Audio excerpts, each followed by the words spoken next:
Hello everybody, welcome to another thing of Undertale. So today I'm going to be talking about why Puss in Boots: The Last Wish is a cinematic disaster and you should all not like it. Okay, so basically one of the so let's just start from the beginning. Okay, so in the beginning of the movie, Puss decides that he's going to fight a giant monster because they set off some fireworks and they were being really reckless with all the fireworks because they were hosting a party right next to a giant monster. And also, the giant monster doesn't really seem very realistic because the giant monster, so it's been asleep for assumedly 1,000 years based on what some random guy said because the random guy said that it was asleep for like 1,000 years. But then how could it, but then it has like a random bag that it like carries people in. And so where's the monster gonna go with all the people if it's been gone for 1,000 years? If the people not gotten rid of the place that the monster would take them if the monster is so well known for taking people? Also, how did Puss immediately kill the monster just by hitting it in the eye with a bell? Also, why does the monster only have one eye? What's the backstory behind that? We'll never know because the movie didn't feel like elaborating and instead just wanted a cool fight scene outside of everything else. And all things considered, the fight scene wasn't even all that cool, especially because it was so good, so like unoptimized that it was lagging at least on my part, okay? Okay. And then the next part of the movie, when Perito showed up at the cat place, I don't really find that to be very realistic because the cat lady would be able to tell if Perito was actually a cat or not, or if she didn't know that Perito was a real cat. I don't think it's very realistic that she'd allow him to stay because she's so affinity for cats. Okay.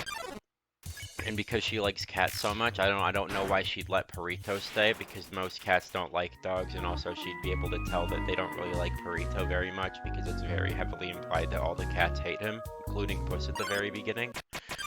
And so I find it really weird that she'd let the dog continue to be abused by the cats if she were aware, and I also don't believe that she's stupid enough to allow the dog to stay with them, even though the latter is a possibility.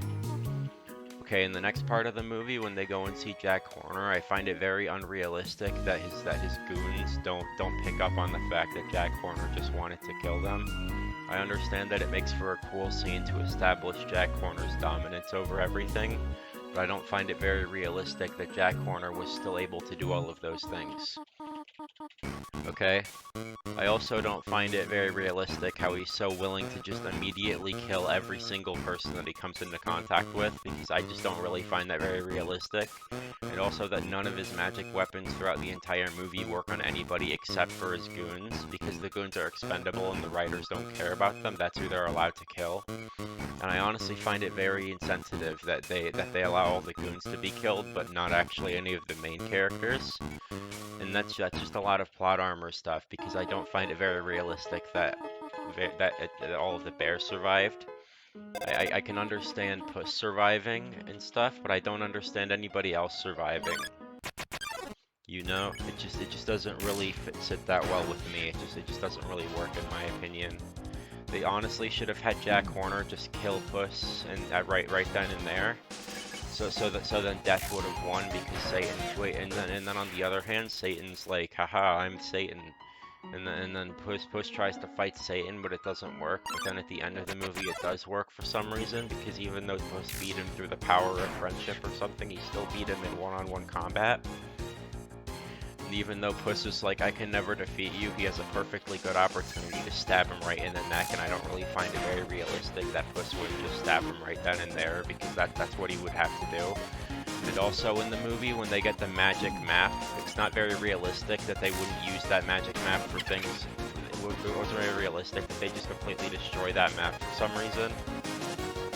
Because honestly, if they didn't destroy that map, I think the movie would have been a lot better because then they'd be able to do a lot more things with the magic map in the Shrek universe, but now they can't do those things because it's gone now. They could have cured everything, they could have done everything that they ever wanted, but now they can't because they got rid of the map forever. Okay.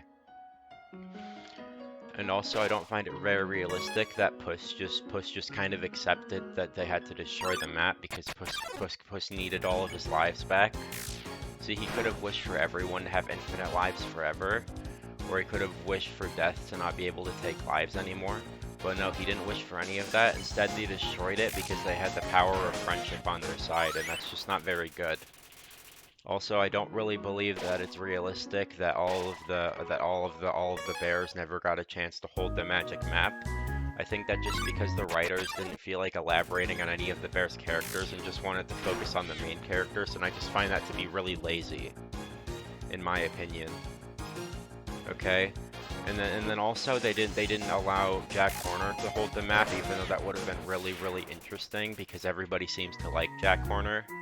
And also, I don't really find it very cool how they introduced Death. It was really cool, and then they didn't have him in like any of the movie. He was just in 2 fight scenes. One of them he got obliterated in, and it just wasn't very cool.